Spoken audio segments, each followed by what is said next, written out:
à l'essor, unis dans l'effort pour l'indépendance. Dressons nos fronts, longtemps courbés, et pour de bon, prenons le plus bel élan dans la paix, peuple ardent.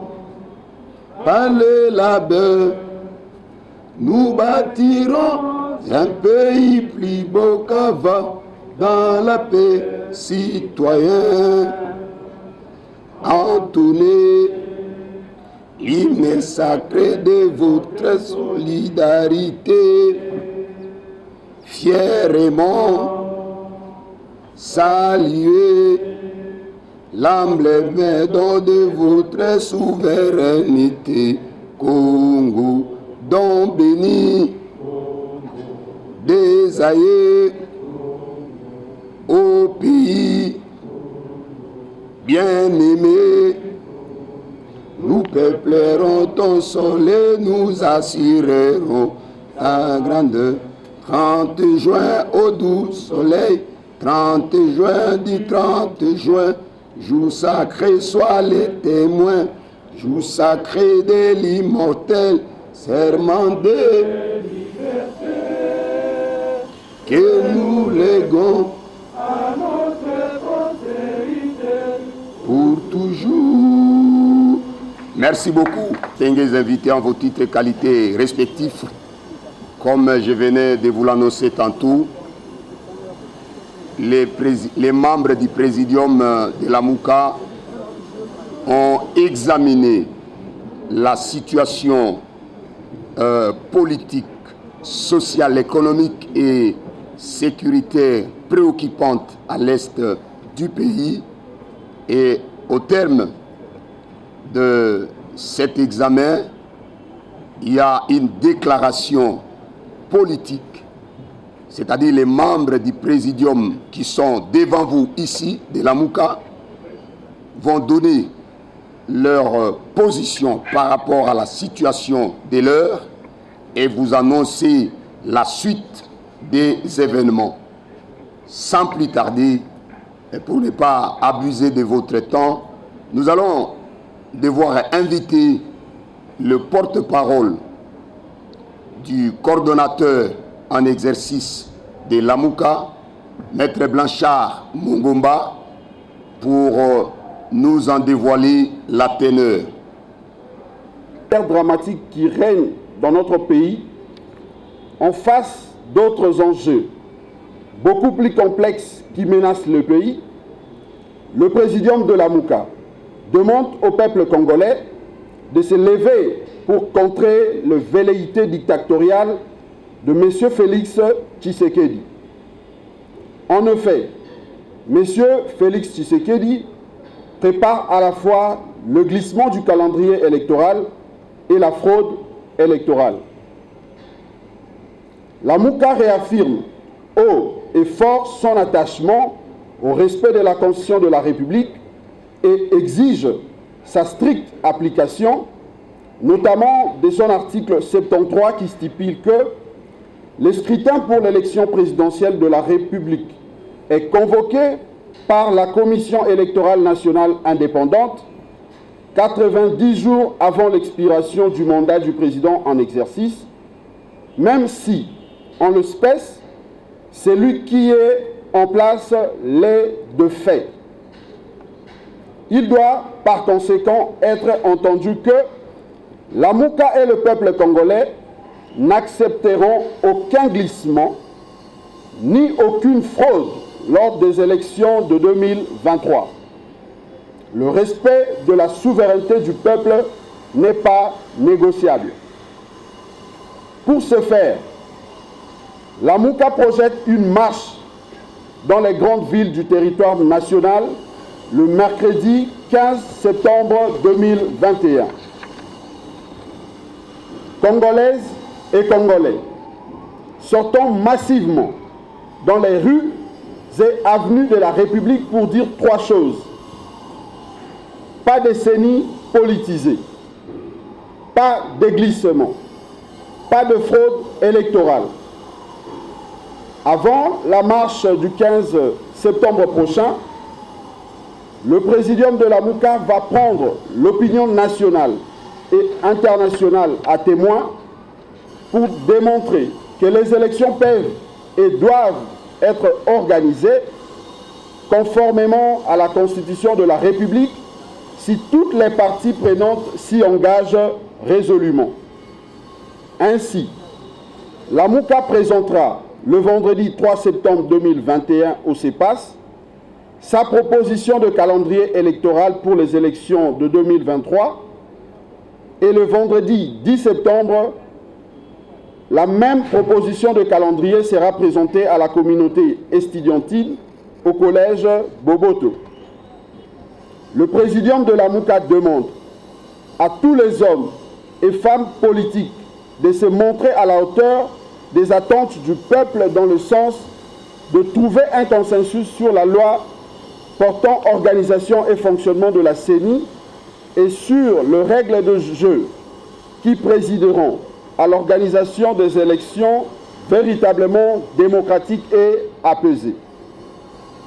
La MUCA prie instamment les responsables des confessions religieuses qui poursuivent d'autres intérêts que le salut du peuple de se ressaisir et d'avoir la crainte de Dieu ainsi que l'amour de notre peuple s'ils sont réellement des hommes de Dieu.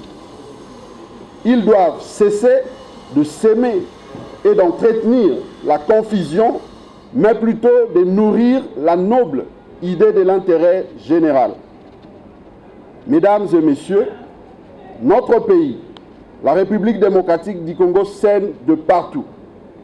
Il est au bord du chaos. Il n'y a que ses enfants qui peuvent le sauver. Que Dieu bénisse la République démocratique du Congo et son vaillant peuple. Nous vous remercions. Fait à Kinshasa le 25 août, Martin Fayoulou, Adolphe Mouzitou, membre du Présidium. Merci. Le porte-parole du coordonnateur en exercice de la MUCA. À présent, pour essayer d'apaiser la soif de quelques journalistes, nous allons sélectionner, en tout cas au maximum, 5 questions que vous pouvez poser aux membres du Présidium ici présents et nous allons boucler. Depuis longtemps, et vous le savez, en juillet de l'année dernière, il a mis en place, il a fait des nominations à la Cour constitutionnelle, nominations illégales. Il a continué dans cette illégalité, dans cette voie dictatoriale pour bousculer les institutions de la République. Et même, vous le savez, j'avais prévu de passer les réveillons ou de la fête de nativité à Boende. Je vais aller à Boende, Mbandaka et Bissala.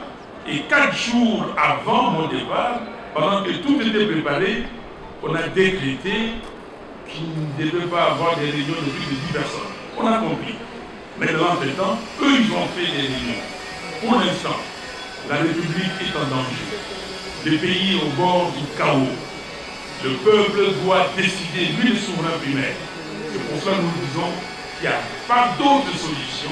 Le peuple doit s'engager pour barrer la route à M. Félix Tshisekedi. Donc, cette marche-là, sur toute l'étendue de la République, notamment dans les grandes villes de la République, est prévue le 15 septembre. Alors, vous me dites que la CENI au point mort. Oui, mais la CENI au point mort, on marche à cause de ça, parce que quelqu'un a décidé soit de faire les glissements, provoquer les glissements sciemment, mais dans l'entretemps, on s'organise pour tricher. Parce que on vous dit qu'il est la défaite. Quelqu'un a voulu, quelqu'un a fait fabriquer les chiffres, et monsieur est là, et il ne veut plus partir. Non, le peuple est souverain, l'article 5 de la Constitution le dit, et dans sa souveraineté, il doit décider. Et nous disons au peuple congolais, et nous disons à l'élite congolaise, que vous ne pouvez pas laisser les choses en état. Personne ne peut accepter que notre pays soit enterré. Vous voyez ce qui se passe partout ailleurs. On vous met sur pied un état de siège. Mais en fait, l'état de siège, c'est quoi? C'est une façon de liquider notre pays. C'est une façon de balkaniser le pays. Nous devons rester comme ça. Pendant l'état de siège, on signe des contrats commerciaux avec des pays limitrophes de nos provinces en état de siège. Nous disons que non. Si quelqu'un pense que ce pays appartient à lui et à lui seul, il se trompe. Ce pays appartient aujourd'hui à 100 millions de Congolais qui y vivent et à ceux qui doivent venir. Et nous avons l'obligation de protéger le pays. Le monde connaît des problèmes. Le Soudan a été divisé en deux. Aujourd'hui, le Mali connaît des problèmes. Demain, et c'est déjà fait, les ennemis de la République ont échoué dans leur projet macabre de diviser le pays. Grâce à nos populations qui habitent l'Est du pays. Grâce à cette cohésion du peuple congolais qui sent qu'il est un peuple uni. Et cette unité nous fait vivre. Mais il y a des gens, des citoyens, assoiffés du pouvoir, qui pensent qu'ils vont briser cette cohésion. Merci. Voilà. Merci, c'est Monsieur le membre du Président, deux préoccupations. Première préoccupation, il y a des tiraillements au sein des confessions religieuses à propos de la désignation du candidat président de la CENI, le bloc de l'Église catholique ECC, le bloc des 6 confessions religieuses. Qu'est-ce que la MOCA pense du choix fait par les 6 autres confessions religieuses sur M. Denis Kadi? Ça, c'est la première question. La deuxième question, quelle est votre observation par rapport au fonctionnement de la justice aujourd'hui? Il y a certains fonctionnements de la justice. Il y a certaines personnes qui pensent que c'est une justice à double vitesse. Est-ce que vous êtes de cet avis-là ou vous pensez que les choses marchent normalement? Merci. La première question, c'est de savoir ce que nous pensons du choix fait par les 6 confessions religieuses en opposition avec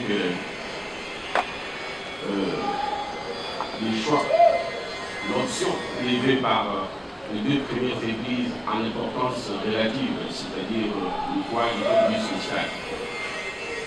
Nous n'avons pas intérêt à nous attarder sur ces choix qui déjà posent problème. Ce n'est pas la qualité de la personne, même si elle est discutable, qui nous intéresse. C'est le texte dans lequel ces choix est fait. Et nous posons le problème des choix.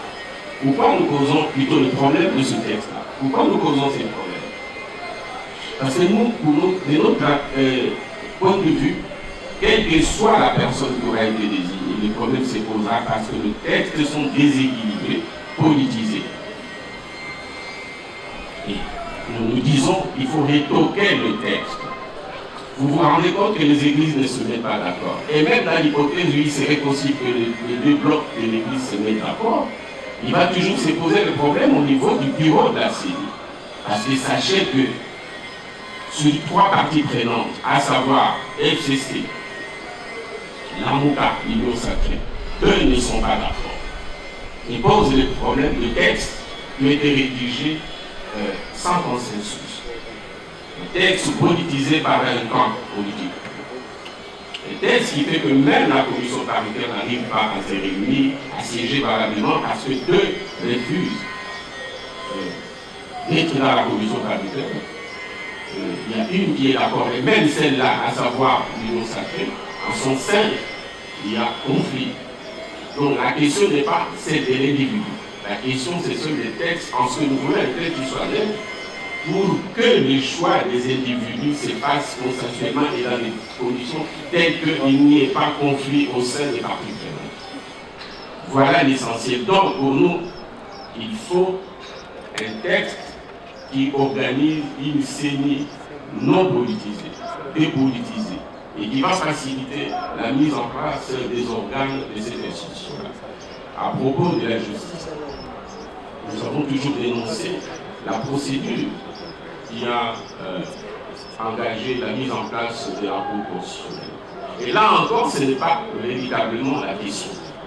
Même si ça n'est qu'une, nous voulions, par rapport aux élections, que nous nous mettions d'accord sur l'organisation de la justice, particulièrement en ce qui concerne la justice électorale, tout ce qui est de la composante élection. Mais on ne nous a pas écoutés. Et là encore, ils ne veulent pas qu'il y ait un consensus pour cette institution-là. Nous ne sommes pas les seuls à le dire. Le FC dénonce la procédure qui a engagé la mise en place de la Cour constitutionnelle.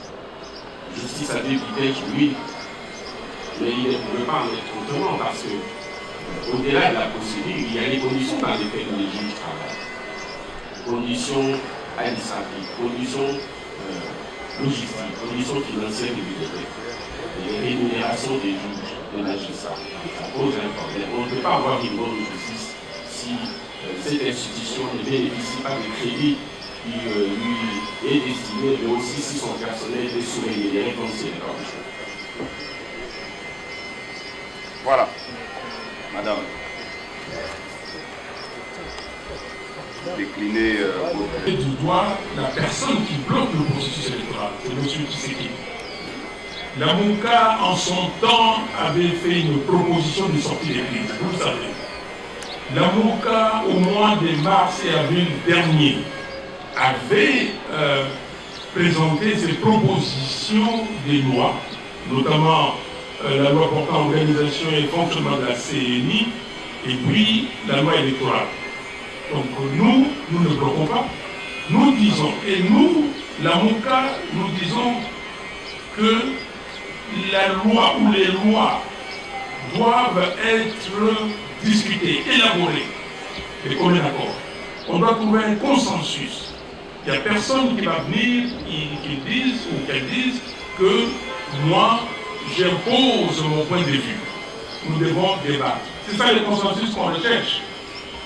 Nous avons proposé la loi organique sur la CNI. Très clairement, toutes les parties prenantes doivent y être. Nous avons dit trois choses. 1.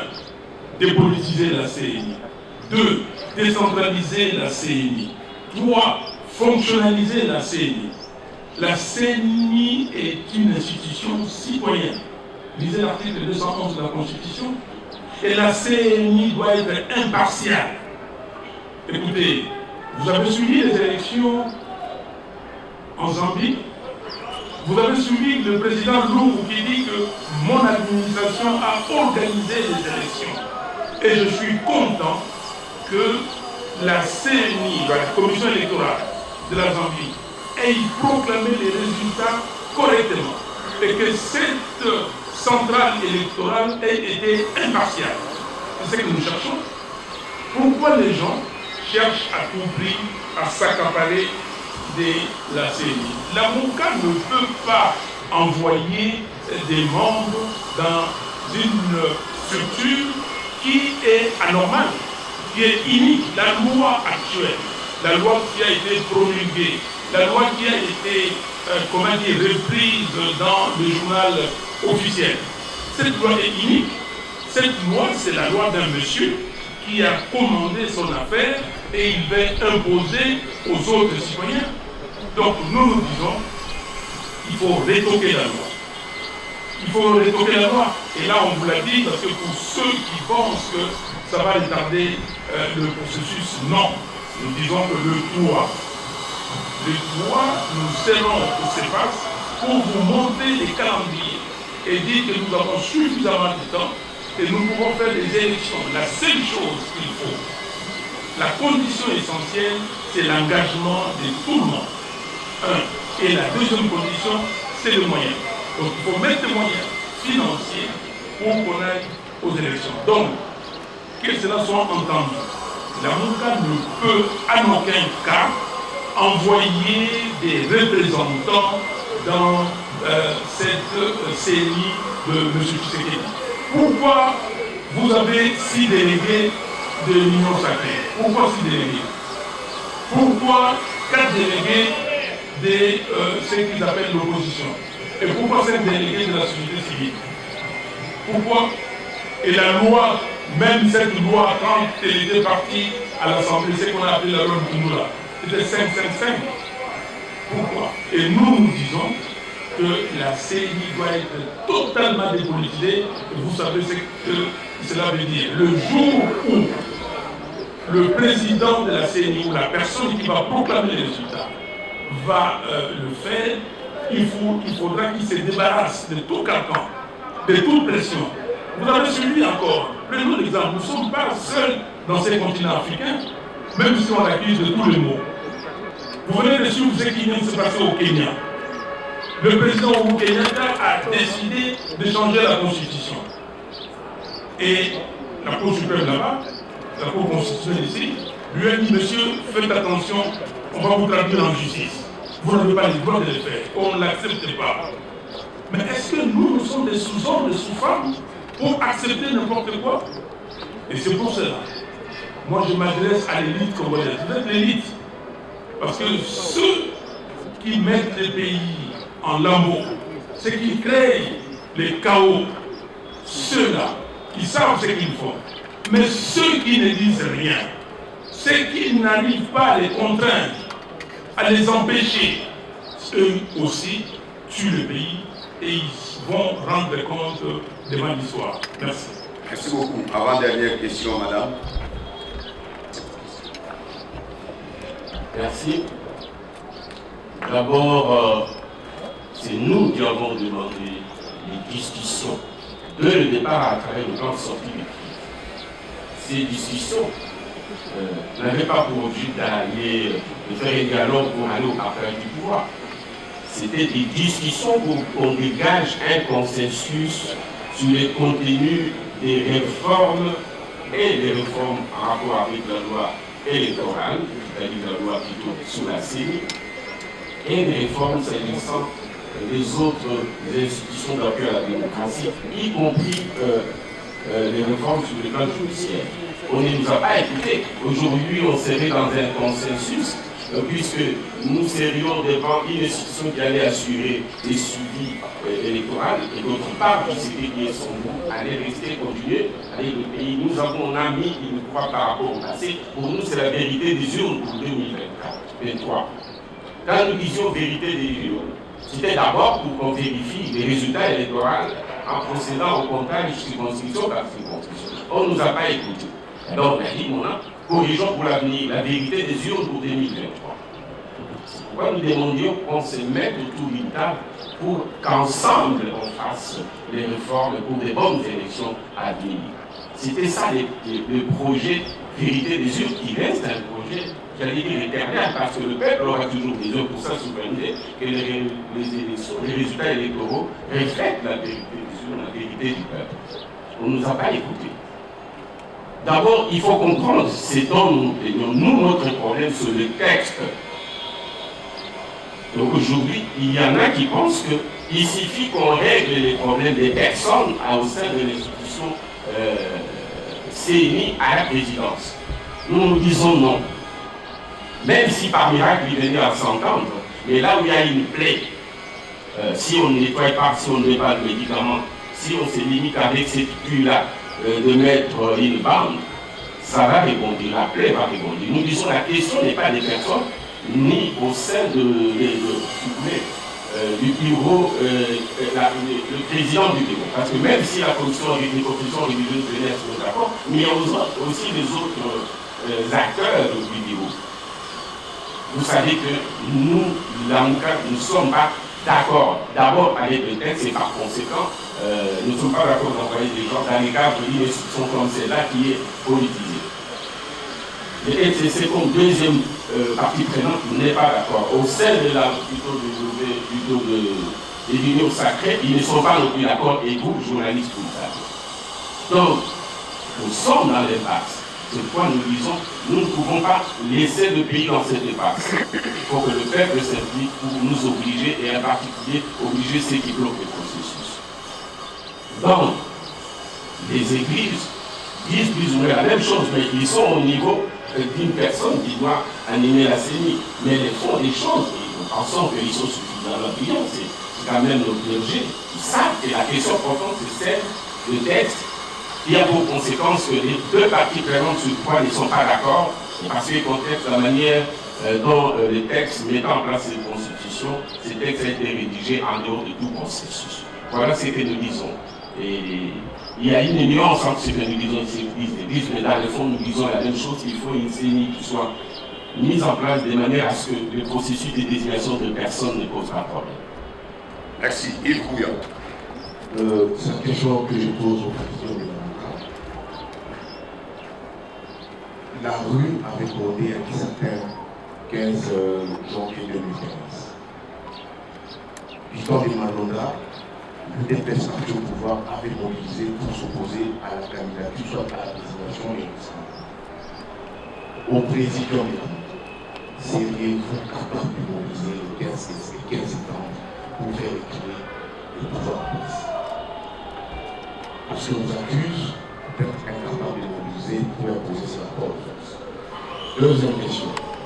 Je viens de suivre l'ensemble de ministres de Zékou, on est en train de parler de certaines plateformes ici, notamment l'OCC.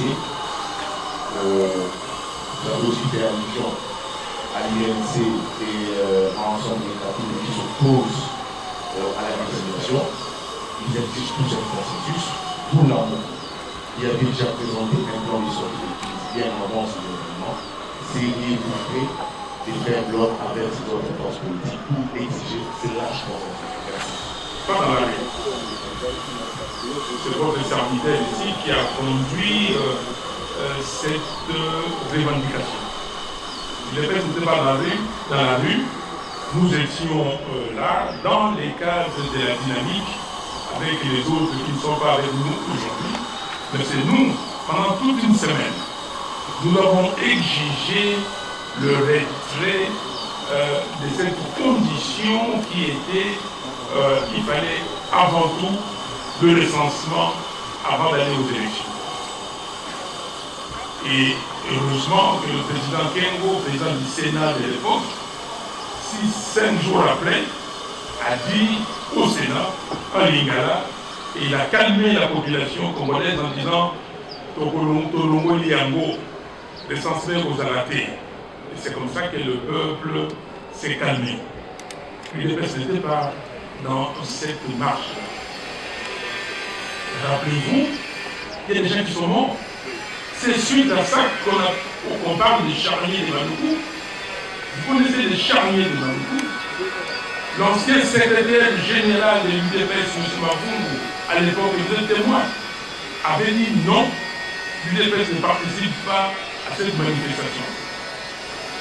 Vous parlez de l'année dernière, le 13 juillet. Mais le 13 juillet, c'est la montagne qui était dans le rue avec les jeunes des mouvements citoyens, notamment Lucha et Philippe. Ce n'était pas les autres, c'est la Mouga. Donc ici, la question, ce n'est pas les individus mobilisés ou pas. Vous savez, ça ne mobilise pas depuis hier. Je suis là depuis longtemps. Le 16 février, j'étais là. Le 16 février, à la conférence nationale pour réclamer la réouverture de la conférence nationale, j'étais là. Nous avons été à la primature quand Tshisekedi a été évincé comme Premier ministre. Pour le remettre, nous avons subi tout ce qu'on a subi. Et vous savez, des gens qui parlent aujourd'hui, qui était là?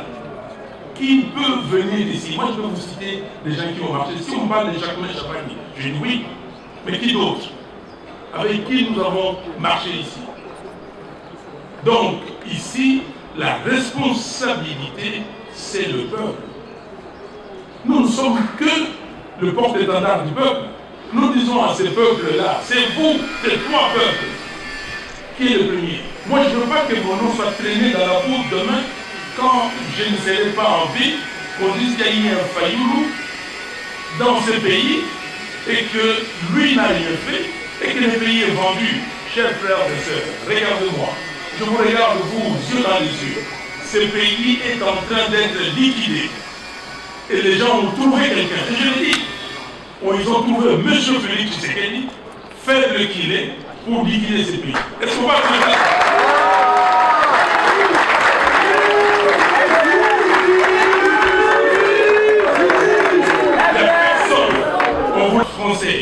avec le Premier ministre Mouzitou, nous étions ensemble. Il a dit clairement, s'il y a des gens qui doivent réclamer des portions de terre, c'est bien nous les Congolais. Il a montré des cartes du Congo ancien. Chers amis, ce n'est pas de la blague ici. Ceux qui ne peuvent pas soutenir ces combats, ceux qui sont faibles, alors qu'ils les arment, mais qui ne viennent pas nous distraire. Qui ne viennent pas nous distraire. Les gens ont consacré leur vie pour l'unité de ces pays. Les gens ont consacré leur vie pour la cohésion du peuple congolais. Et il y a des ennemis humains qui viennent et qui nous disent que non, écoutez, moi je peux vendre facilement le pays. Je m'offre à qui il veut. Non, ils ne passeront pas. Merci. Merci. Demandons au coordonnateur à l'exercice de la MOUCA l'ancien message du président à Lingala par rapport avec la mobilisation pour la marche du 15 septembre. C'est une demande des communicateurs de la MOUCA. Merci. Bana ya presse et dans mutuna ko moninga iba uti kotuna if to boy ba simulation ngai kama na lugha la kai koma na lugha difficulté baninga ko bazana ngo d'abord la sango baza ko yokana et na baninga o doit trois parties prenantes FCC d'une part, d'autre part, l'Union sacrée n'a biso lanka. Pour kana ezalité. Et naka tuana moi bokesali ali. Solobi, c'est wana baza bloqué d'abord. Baza bloqué. Pour vous élater blocage on est continuer parce que nous qui pas avoir raison pour basa la glissement. La base du coup qui va pour bloquer pour chaque passe wana ba yo karaté on a c'est d'accord à 2 ans, 3 ans parce qu'il y a plus que moi. À 5 ans, il y a offert à mon cabouille pour continuer. Avant, à ça, la fraude, il y a un Ghana dans un pays. Surtout le Bibou. Macamo, tout ça, au Sénat, réforme institutionnelle, loi et organisant la CENI et la dépolitisée. Les enfants, on a dit ça. Les enfants, on a la moitié dans la mission, la présence de la liste, on a conçu beaucoup. Nous avons aussi un peuple à Coca-Cola, il y a la cause à l'Indie, la Libé pour y aller. C'est ni à la fois la loi à la mienne. Dans et ça dit à Congolais, nous sommes là pour nous donner une voix à l'issue. Vous allez faire un rapport de tendance. Évidemment, tout ça, vous pouvez aller, mais beaucoup de choses doivent vous communiquer. Vous dites à la nette, pour la fois, il y a un casse à doit vous communiquer. Vous n'avez pas dit en mot. À Congolais, nous sommes la force politique et nous sommes. Force sociale, non. Pour avoir l'objectif, il y a des solutions, c'est les alliés à la Moukate. Et il y a des solutions pour sa revendication parce que la société civile a la carte de la vie. Tout ça, il y a un bloc, tout ça, la carte de la vie. Pour revendiquer, pour tous les élections, pour peuple, quand on a tout suivi, on va avoir ça. On a les lots, et l'eau pour moi, c'est médicaux, on a la vision de la carte à peuple de la force sociale, on ne montre pas Yazali, à la Rotukuta, ici, à mon pote, à l'Ibara Congo, il y a un monde de tout ça aussi. Tout l'indi, élection à l'âme en 2023. Tout beau glissement, peuple à Koningayango du sous-souté. Et là, on est. Eshima, votre magazine qui bat au rythme de l'actualité. Retrouvez la nouvelle édition. Exclusivité, Sakombi Molendo, le pionnier de la bancarisation.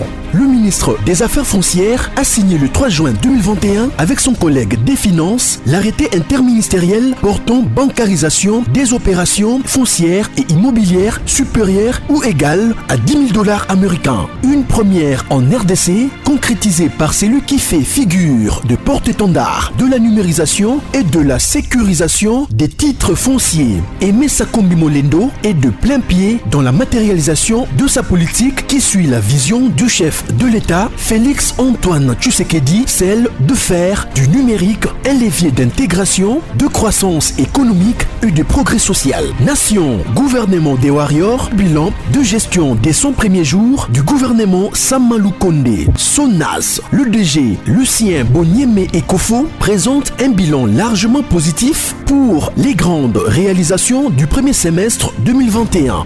À lire également l'interview de Seth Kikouni portée sur les questions d'actualité.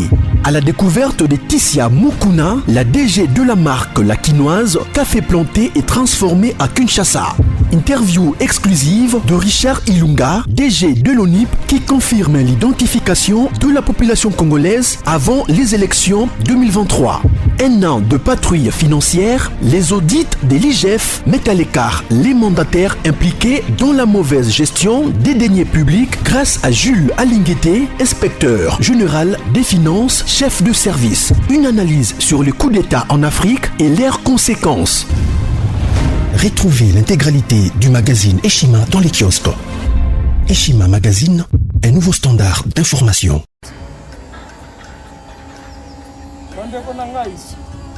Conteneur yango ezokende le 26 mai lekokanga conteneur chaque mois, donc next ekozala le 26 mai. Olingo tinda velo mutuka please osi otangi biloko tu omemaka na biso benga biso comme ça toya somema biloko totinda na Congo.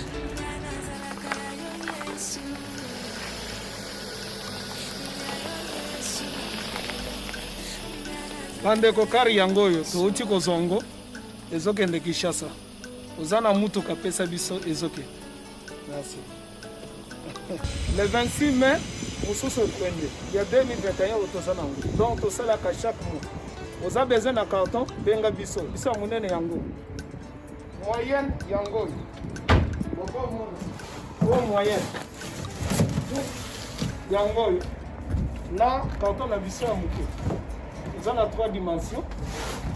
Oyo nyonso olingi otinda benga biso tozozwa bavelo, tozozwa bavalise, mituka tozozwa, donc eloko tu tozomema na Kinshasa.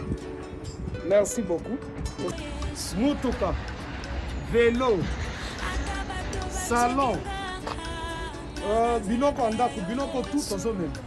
Donc, vous hésitez que bobenga biso tozala na pona